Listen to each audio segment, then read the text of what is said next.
Afternoon, folks. I'm Dave Canterbury with Self-Reliance Outfitters in the Pathfinder School. What we're going to talk about in today's video in our Materia Medica series is the mullein. Now, in my opinion, the mullein is probably one of the most useful of all plants in the eastern woodlands. It has lots and lots of properties that make it a plant very worth understanding and knowing and locating in your local area so that you know where they're at in case you need to harvest them at a later date. So we're going to talk about them. We're going to take a close look at this smaller one, and then I'll see if I can find a bigger example for you as well. Stay with me. Okay, so let's start off by talking about the plant itself. It has a really soft, velvety leaf. And these leaves can be, 4 or 5 inches across and over a foot long on an adult plant, because this plant gets to be about 6 feet high in the stalk when it blooms. This plant obviously has applications, and lots of people call it the woodsman's toilet paper because it's so soft and absorbent. But that also lends itself to being a very good bandaging material or gauze type material as well. Now, that is just a face value benefit to this plant. What a lot of people don't know is that it's also antibacterial and anti-inflammatory. So you can do several things with this to use it different ways. You could pick one single leaf to use for a bandage or a gauze, or a couple different leaves. And then you could take another leaf and you could masticate that leaf and mix it with some other type of liquid into a slurry, whether that be water or saliva for a spit poultice. Put that directly on the wound and then cover it with this as bandaging. And then you have a wound covering that is absorbent, it's anti-inflammatory, and it's antibacterial. That is huge as far as one plant goes, to be that medicinal in value for wound care. Okay, so here's the beauty right here. This is a second year mullein with the stalk growing out of the top, and it's starting to flower, and you can see the yellow flowers. And these yellow flowers are very medicinal as well. And you can use any part of this plant, the leaves or the flowers. You can even use the root for tea, but the leaves are the best. If you're trying to suspend this in some type of oil as an antibacterial, then these flowers are better, but you want to stay away from the seeds for anything that you're using. But you can see, you get down in here, some of these leaves aren't real good now, but some of these leaves are pretty good size and would make a nice size bandage if you needed it. So there are lots and lots of advantages to that as well. Now, the other thing that this plant is really famous for is helping to expel mucus from your system. If you have a cough and you can't get rid of mucus that's in your body, you can do a couple different things with this plant. You can smoke it if you dry the leaves.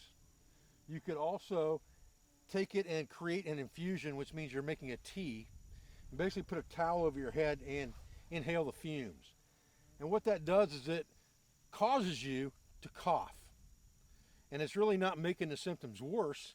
It's helping your body to expel some of that mucus. It also opens up the alveoli in your lungs a little bit and helps you breathe easier, which makes it good for an asthma attack or something like that that may happen to you, again, on the fly. And that's what we're trying to talk about in this series. We're trying to address things that we can do with the plant on the fly and benefits for common ailments that would happen to us in a shorter term scenario. So going back to the bleeding that we've been talking about over the last several plants, and some of the poultice opportunities that we have with those plants as far as their healing abilities, the mullein is probably the best one of all of those as far as using that plant in totality for wound care. So I wanted to make sure that you saw that plant today. I also wanted to talk about some of the other properties. Now, aside from the medicinal properties of this plant, really, you can actually char these leaves. They're thick enough that you can char these leaves and use them for a substitute for char cloth as well.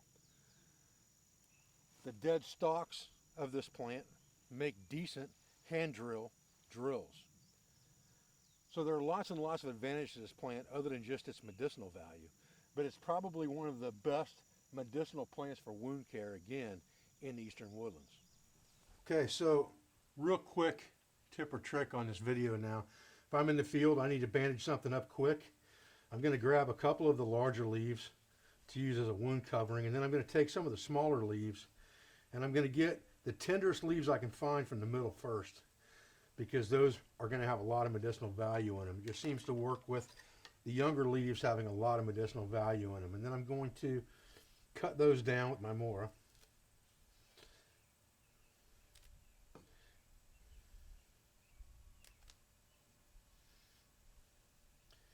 And I'm not getting down too deep on the stalk here.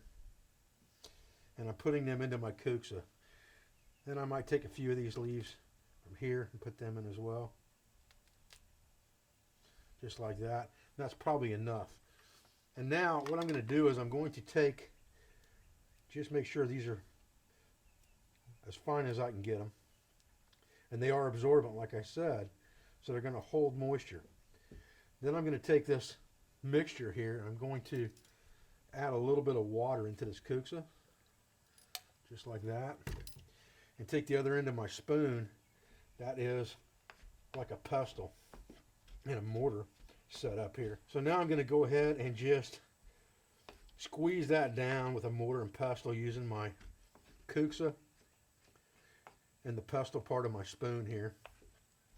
I want that to be a really fine mash when I'm done.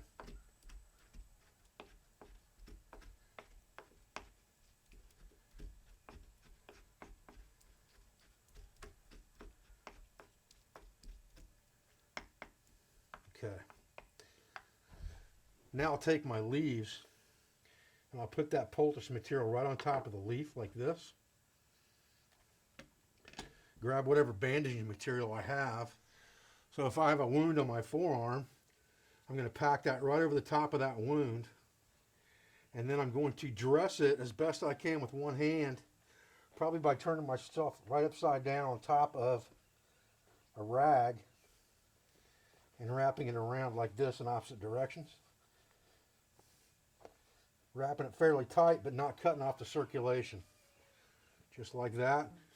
And generally, if I'm going to put a knot in there, I want that knot to be about where the wound itself is. Just like this.